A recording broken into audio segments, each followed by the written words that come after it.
Good evening students. मैं doctor उपासना शर्मा आप सभी का फिर से अपने यूट्यूब चैनल पर बहुत बहुत स्वागत करती हूँ। बच्चों, जैसा कि आप सभी जानते हैं कि हम आपको संगीत विषय की तैयारी करा रहे हैं। संगीत विषय में जितने भी कॉम्पिटिटिव एग्ज़ाम होते हैं, TCT, PGT, LT grade, KPS, NVS, BPSC, STET, PhD entrance, संगीत विषय से संबंधित आप जो भी एग्ज़ाम देंगे, नेट, असिस्टेंट प्रोफेसर, उसकी तैयारी इस चैनल के माध्यम से आपको फ्री ऑफ कॉस्ट कराई जा रही है बच्चों।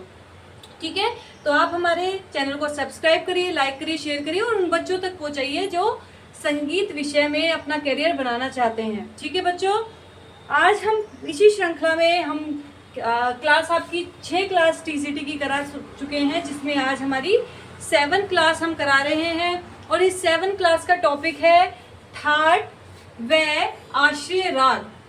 क्योंकि ठाट और आश्रय राग एक दूसरे से मिलते जुलते हैं, ठाटों के नाम पर ही आश्रय राग बने हैं, तो हम दोनों को कंपैरिजन करते हुए आपको दोनों में भिन्नता बताएंगे, डिफरेंस बताएंगे, कहाँ पर डिफरेंस आ रहा है। बच्चों, आपको बिल्कुल क्लियर हो जाएगा कि ठाट और आश्रय राग किस किस तरह से बनते हैं और क्या क्या इनकी स्वरादियाँ हैं। ठीक है, तो सबसे पहले छोटा सा ठाट को जान लेते हैं। ठाट क्या है, ठाट का इतिहास पहले जान लेते हैं, हिस्ट्री जान लेते हैं कि ठाट का कैसे कैसे ठाट की रचना हुई। तो माना जाता है कि 15वीं शताब्दी के अंतिम काल में राग तरंगिणी के लेखक पंडित लोचन ने रागों के वर्गीकरण की परंपरागत शैली ग्राम और मूर्छना का परिमार्जन करके मेल ठाट को सामने रखा। यानी कि माना जाता है कि ठाट की उत्पत्ति कई बार पूछा जाता है किसने की, तो कहा जाता है 15वीं शताब्दी में पंडित लोचन ने ठाट की उत्पत्ति की। पंडित लोचन की बुक का नाम क्या है, राग तरंगिणी, जिसमें उन्होंने यह बताया। उस समय जो प्रचलित शैलियां थी कौन सी थी, ग्राम और मूर्छना।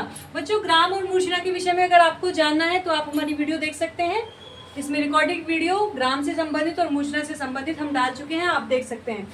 इसके साथ साथ हमारे जो कॉम्पिटिटिव एग्जाम की जो तैयारी कर रहे हैं उन बच्चों के लिए तो यह टॉपिक बहुत ही महत्वपूर्ण है। इसके साथ साथ हमारे बीए फर्स्ट सेम के बच्चे के सिलेबस में भी म्यूजिक वोकल जिन्होंने लिया है उनके सिलेबस में भी ये टॉपिक है, तो वो भी अच्छे से इसको समझ लीजिए कि ठाट क्या है। ठीक है, ग्राम और मूर्छना उस समय प्रचलित थे, तो इनको परिमार्जन, इनकी परिवर्तित करके उन्होंने मेल ठाट को सामने रखा। किसने रखा, पंडित लोचन ने। ठीक है, उस समय जो माना जाता था, जो पंडित लोचन ने माने, उस समय माने कि 16,000 राग उस समय प्रचलित थे। पंडित लोचन ने उस समय माने कि 16,000 राग उस समय प्रचलित थे। जो ये 16,000 राग वो थे जो गोपियां जो थी वो कृष्ण के सामने, जो हमारे श्री कृष्ण जी थे, भगवान थे, उनके सामने गाया करती थी। ठीक है, उस समय 16,000 राग प्रचलित थे जो गोपियां श्री कृष्ण के सामने गाया करती थी, वही वाले राग 16,000 राग प्रचलित थे, जिनमें से जो प्रसिद्ध थे वो केवल 36 प्रसिद्ध थे। कितने प्रसिद्ध थे, 36 बच्चों।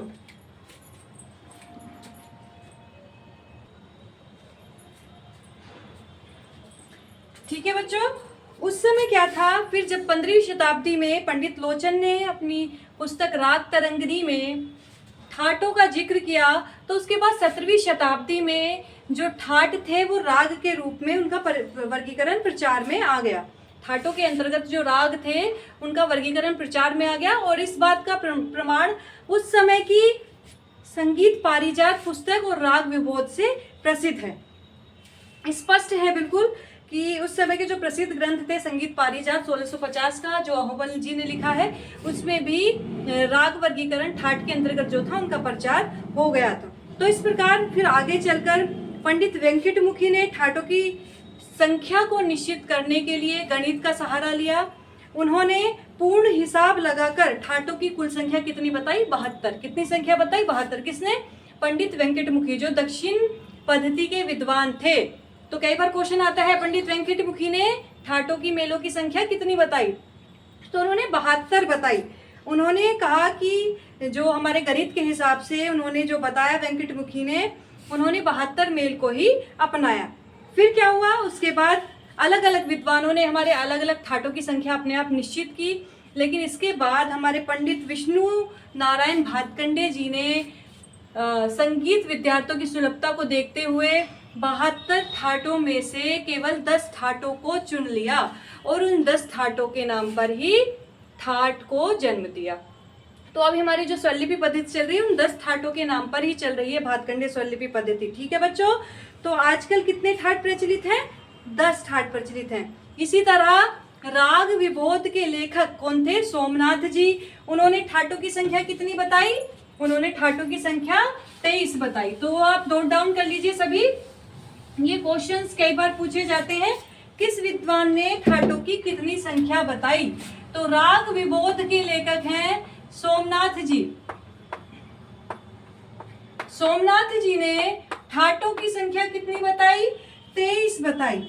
इसके बाद स्वरमेल कलानिधि के जो हमारे विद्वान रहे हैं रामामात्य जी।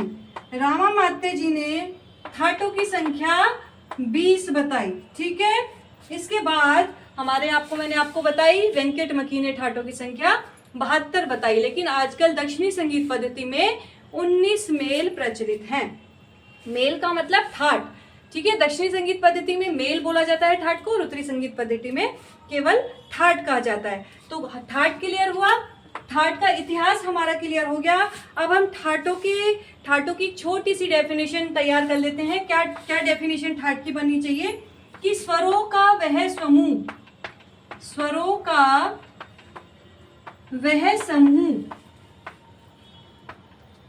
जो राग उत्पन्न कर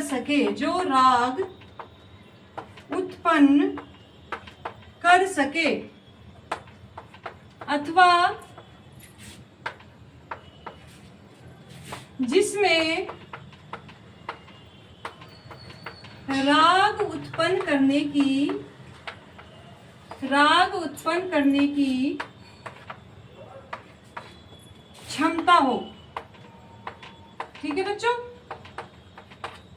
ऐसा स्वर समूह, रागों का ऐसा, स्वरों का ऐसा स्वर समूह जो राग उत्पन्न कर सके, ऐसा स्वर समूह बन जाए जिससे राग उत्पन्न हो जाए, अथवा जिसमें राग उत्पन्न करने की क्षमता हो, वो ठाट कहलाता है। अगर ठाट की डेफिनेशन पूछी जाए जिससे राग उत्पन्न हो जाए, वो क्या कहलाएगा? आपका ठाट। ठीक है, तो पंडित विष्णु नारायण भातखंडे जी ने ठाटों की संख्या कितनी मानी है? 10 संख्या मानी है, और एक ठाट से ये 484 रागों की उत्पत्ति मानते हैं।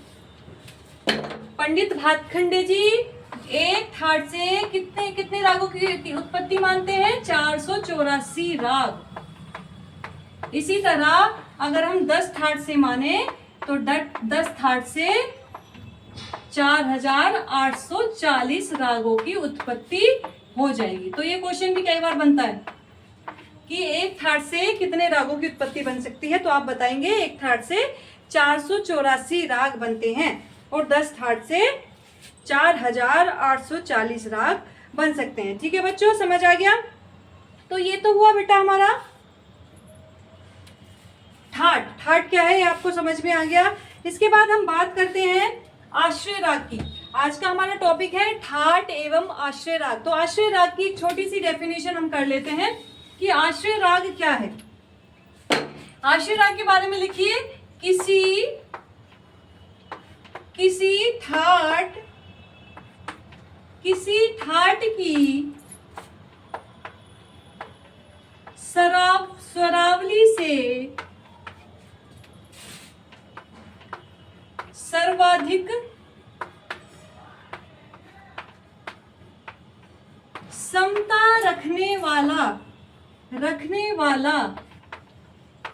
सर्वाधिक समता रखने वाला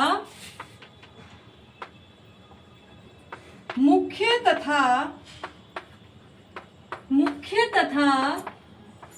प्रसिद्ध राग जिसके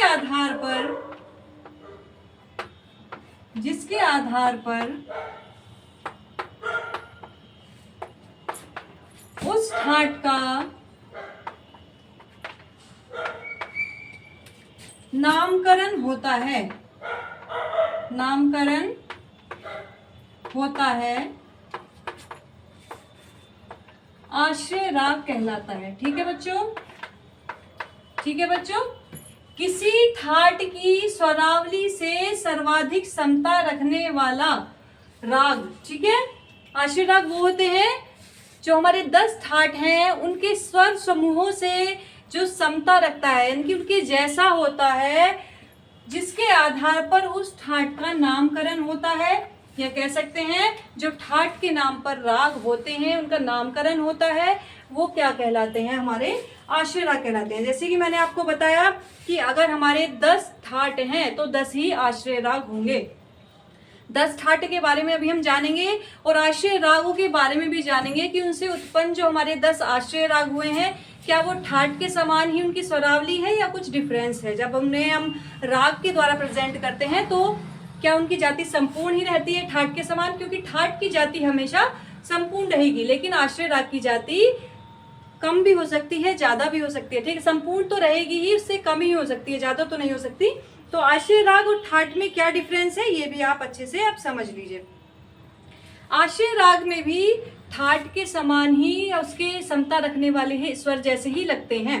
जो आश्रय राग होते हैं वो हमारे सर्वाधिक समता वाले राग होते हैं। एक क्वेश्चन पूछा जाता है ना, समप्राकृतिक राग, तो आश्रय राग और ये हमारे मिलते जुलते हुए होते हैं। आश्रय राग और ठाट भी एक दूसरे से मिलते जुलते हैं। जैसे कि भीमपलाची तथा बागेश्वरी राग काफी ठाट से माने गए हैं। भीमपलाची राग भी और बागेश्वरी राग भी दोनों काफी ठाट से हैं, तो ये भी आपके मिलते जुलते रहेंगे क्योंकि दोनों ही काफी ठाट से हैं। इसी तरह उदाहरण के लिए एक और मान लेते हैं कि जौनपुरी में उसके आश्रय राग आसावरी का तथा मालकोच में भैरवी का स्वरूप भी कई बार झलकने लगता है। तो आश्रय राग क्या होते हैं, प्रायः सीधा इनका चलन होता है। किसी राग वाले ठाट से निकले अन्य सभी रागों में उन मुख्य राग का कुछ ना कुछ रूप अथवा अंग अवश्य रहता है।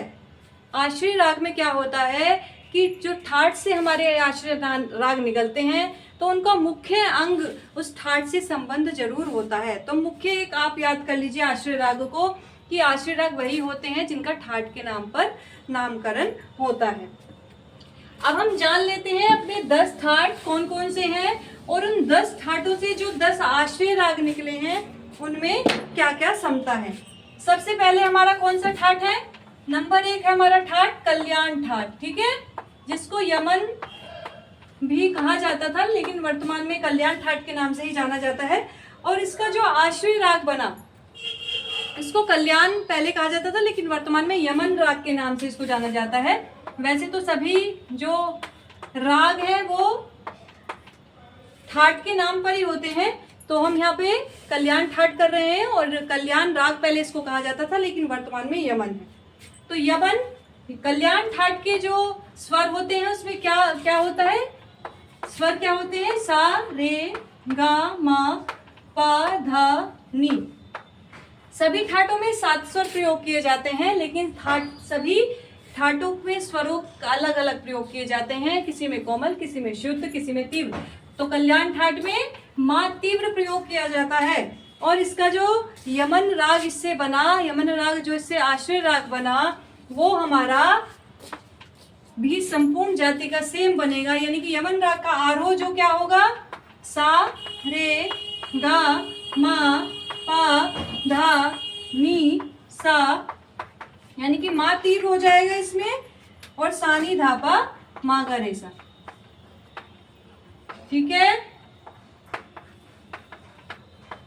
तो यमन राग भी आपका संपूर्ण जाति का ही बनेगा। तो कई बार ये क्वेश्चन पूछ लिया जाता है कि कल्याण ठाट से संबंधित जो आपका आश्रय राग है, कल्याण राग है, वो संपूर्ण जाति का है या नहीं, तो ये भी संपूर्ण जाति का है। नेक्स्ट बात करते हैं, नेक्स्ट राग की बात करते हैं बिलावल। बिलावल ठाट की बात करते हैं, ठीक है। बिलावल ठाट की स्वरावली में सभी स्वर शुद्ध प्रयोग किए जाते हैं, यानी कि सा रे गा मा पा धा नी सभी स्वर शुद्ध प्रयोग किए जाते हैं। लेकिन बिलावल राग में कौन से स्वर प्रयोग किए जाते हैं, बिलावल राग जो बनता है ठाट से, बिलावल ठाट से जो बिलावल आश्रय राग बना उसमें भी आपके सभी स्वर प्रयोग किए जाएंगे, यानी कि सारे गामा पा धा नी सा, और सारे स्वर शुद्ध प्रयोग किए जाएंगे। बिलावल ठाट की यही पहचान है। और बिलावल राग में भी तो यह भी आपका सा नी धा पा मा गा रे सा। तो यह भी आपका क्या हुआ, बिलावल राग भी आपका संपूर्ण जाति का हुआ। तो आपको ये देखना है कि जो भी ठाट के नाम पर आश्रय राग बने वो संपूर्ण जाति के हैं या नहीं, या उनसे संबंधित ही स्वर उनमें प्रयोग किए जा रहे हैं या नहीं। नेक्स्ट बात करते हैं खमास ठाट। जैसे कि आप सभी जानते हैं खमास ठाट में नी कोमल प्रयोग किया जाता है। तो सा रे गा मा पा धा नी सा, ठीक है। तो इसमें नी कोमल प्रयोग किया जाएगा। इसी तरह जो खमाज राग है, खमाज राग में जाते वक्त हम ऋषभ का को वर्जित कर देते हैं। तो खमाज राग का जो आरोह है वो क्या बन रहा है,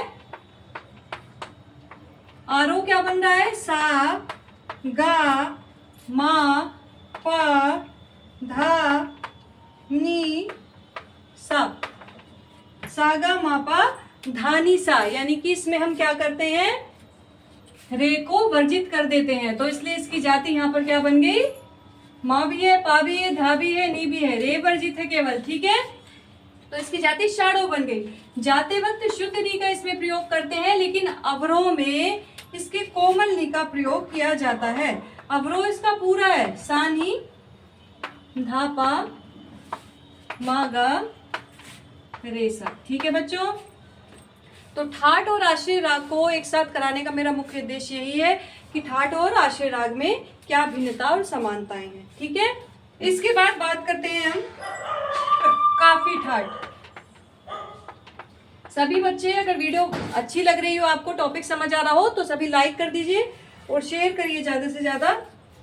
काफी ठाट की विशेषता होती है कि उसमें गा और नी स्वर कोमल होते हैं।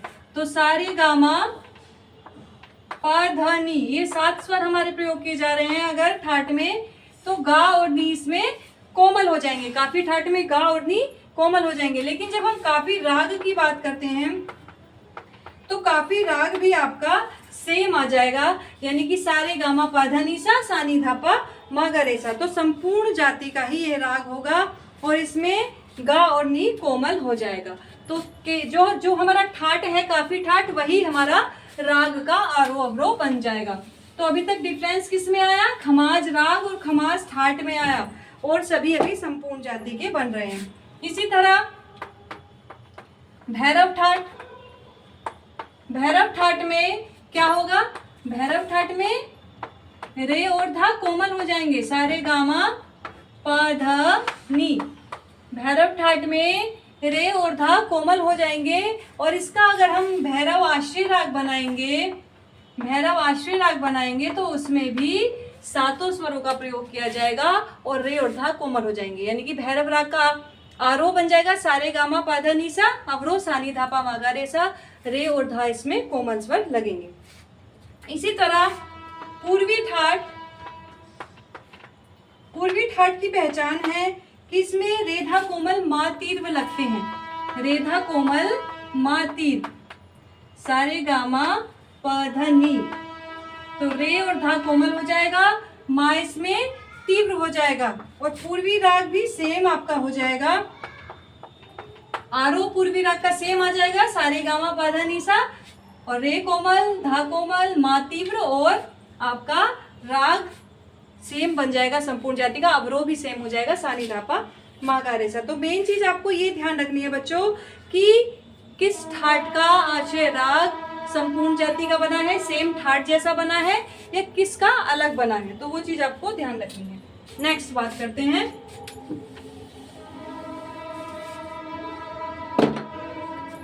मारवा ठाट, ठीक है। और ये भी आपको ध्यान रखना है किस ठाट में क्या स्वर प्रयोग हो रहे हैं। पूर्वी ठाट में रेधा कोमल मातिर प्रयोग हो रहे हैं, भैरव ठाट में रेधा कोमल। अब हम मारवा ठाट की बात करते हैं। तो मारवा ठाट में, मारवा ठाट को अगर हम लिखते हैं सारे गामा पा धा नी, तो मारवा ठाट में रे कोमल और मा तीव्र लगेगा। और इसी तरह जो हमारा मारवा राग होगा, मारवा राग में पंचम स्वर वर्जित हो जाएगा। मारवा राग में 5 स्वर वर्जित हो जाएगा। आरोह मारवा राग का क्या बनेगा? सा रे गा मा धा नी सा। और अवरोह क्या बन जाएगा? सा नी धा पानी आएगा मा ग रे सा। ठीक है बच्चों, तो मा तीव्र और रे कोमल तो रहेगा ही, लेकिन इसमें मारवा राग में मारवा आश्रय राग जो है इसमें पंचम वर्जित होने के बाद इसकी जाति क्या बन जाएगी? षाढ़व। तो कई बार जाति का पूछा जाता है और कई बार ये भी पूछा जाता है मारवा जो आश्रय राग है उसमें कौन सा स्वर वर्जित है। तो आरोह अवरोह दोनों में पंचम स्वर वर्जित है। नेक्स्ट बात करते हैं आसावरी ठाट। आसावरी ठाट, ठीक है बच्चों, आसावरी ठाट। आसावरी ठाट की क्या विशेषता होती है कि इसमें गा धा नी स्वर कोमल प्रयोग किए जाते हैं। सारे गामा पा धा नी, कौन कौन से स्वर? गा धा नी। ग धा नी स्वर इसमें आसावरी ठाट में कोमल प्रयोग किए जाते हैं। लेकिन जब हम आसावरी आश्रय राग को गाएंगे तो उसमें स्वर वर्जित हो जाता है नी। तो आरोह क्या बनेगा आसावरी राग का? सा रे मा पा धा सा।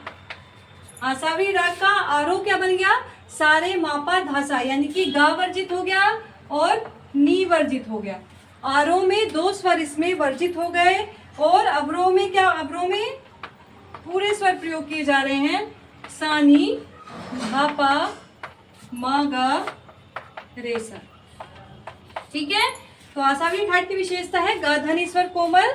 और आसावरी जो हमारा राग है आश्रय राग बना उसके आरोह में गा और नी स्वर वर्जित होने के कारण इसकी जाति ओढ़ा हो जाएगी आरोह की, अवरोह की संपूर्ण जाति। ठीक है बच्चों, तो ये कई बार क्वेश्चन पूछे जाते हैं कौन सा स्वर वर्जित है आसावरी राग में। आश्रय राग आप अच्छे से याद कर लीजिए बच्चों। नेक्स्ट है आपका भैरवी राग। भैरवी ठाट की पहले हम बात करते हैं। तो भैरवी सभी ठाटों में 7 स्वर प्रयोग किए जाते हैं। आपको पता ही है सारे गामा पा धा नी कोमल तीव्र का ही डिफरेंस होता है। तो भैरवी ठाट में रे गा धा नी चारों स्वर कोमल प्रयोग किए जाते हैं। इसी तरह जो भैरवी राग बनेगा उसमें भी आपके चारों स्वर कोमल प्रयोग किए जाएंगे और 7 स्वरों का उसमें प्रयोग किया जाता है। यानी कि भैरवी राग का जो आरोह बनेगा वो सारे गामा पा धा नी सा, सा नी धा पा मा गा रे सा। ठीक है, संपूर्ण जाति का। इसके बाद हम बात करते हैं तोड़ी ठाट। तोड़ी ठाट में